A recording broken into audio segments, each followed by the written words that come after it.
Bonjour à toutes, aujourd'hui je vous retrouve pour une nouvelle vidéo en partenariat avec la boutique Born Pretty Store. Et cette fois-ci j'ai voulu tester avec vous les Stamping Guides. Donc c'est tout simple, c'est une plaque qui se présente comme une plaque de stamping, sauf qu'elle présente des trous en forme de forme du coup, des losanges, des triangles, des croix, des motifs qui peuvent être utilisés comme French manucure. Ça se présente dans un étui comme une plaque classique. Et sur ce petit étui, on peut voir le mode d'emploi à suivre pour réaliser un motif avec du stamping.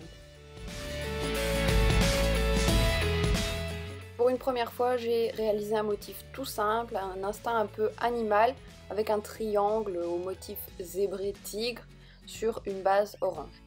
Donc tout d'abord, j'avais appliqué un vernis orange de chez Color Club. Et j'ai également appliqué du peel-off sur le doigt sur lequel je vais faire du stamping. Ensuite, on choisit la plaque que l'on veut utiliser. Donc moi ici c'est aussi une plaque de chez Born Pretty. Et on va venir préparer tout son matériel puisque comme pour le moment il fait assez chaud, le vernis a tendance à sécher très vite. Donc je place le vernis comme d'habitude sur la plaque, je racle et puis je vais venir poser le motif que je veux à l'endroit du stamp que je veux faire aussi et je viens rechercher avec le tampon. Donc ici ça va pas super bien fonctionner mais c'est une plaque qui était un peu difficile à utiliser puisque dès que le motif n'est pas pris ça se voit très fort, mais on va régler ça juste après. Donc comme vous le voyez c'est vraiment très simple d'utilisation, on place l'encoche au niveau du motif, on le place comme on le souhaite et puis on vient prendre le motif avec son tampon de manière classique.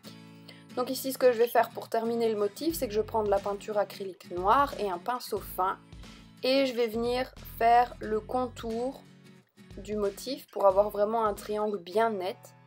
Donc ça c'est tout à fait au goût de chacun, vous pouviez laisser comme ça ou utiliser un autre motif que le triangle évidemment. Et je vais en profiter, je vais également venir rajouter des petits traits pour vraiment terminer le motif puisque au niveau de la cuticule ça n'a pas pris correctement.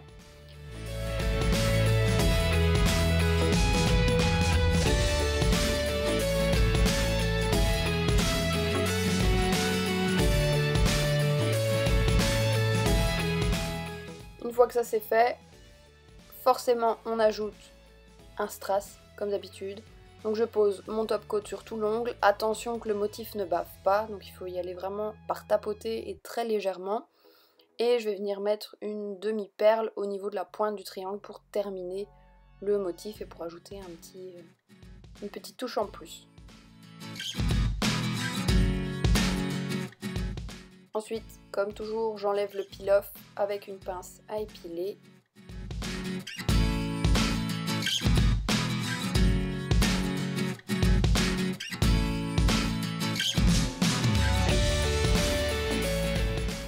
Et voilà, le nail art est à présent terminé, donc voilà le résultat. Vous pouvez évidemment adapter les Stamping Guides à n'importe quelle plaque, à n'importe quel motif, c'est vraiment à vous de jouer. Il existe plusieurs modèles de Stamping Guide. Et perso, je trouve que ça ajoute vraiment une touche au stamping, une touche d'originalité. Et c'est beaucoup plus simple que d'utiliser du masking tape par exemple, puisque vous serez limité à faire des triangles ou à la limite des carrés, que le Stamping Guide offre vraiment toute une multitude de formes. Évidemment, je continuerai à l'utiliser et vous pourrez le retrouver sur le blog. Et pour celles qui se posaient la question comme moi, au niveau rangement, ça rentre tout à fait dans les petites pochettes que l'on peut trouver chez Born Pretty Store. J'en avais fait également un article sur le blog, cette pochette est vraiment super pratique et ça rentre parfaitement.